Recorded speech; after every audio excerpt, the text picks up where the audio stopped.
ইংৰাজে ঘূৰি ফুৰি আছে, এই ইংৰাজে আহিয়েহে আমাক চব শিকালে। আৰু লাহে লাহে এই বস্তুটো কেনেকৈ ডাইভাৰ্ট কৰিছে যে খ্ৰীষ্টান হোৱাৰ পিছতে আমি চব শিকিম, মানে খ্ৰীষ্টান নহ'লে আমি একেবাৰে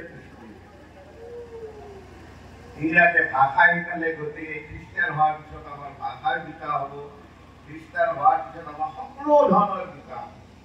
আমি একেবাৰে মূৰ্খ আছিলো, ইংৰাজবিলাকে আমাক বহুত জ্ঞানী পণ্ডিত কৰি প্ৰথম এইটো আমাৰ চালে।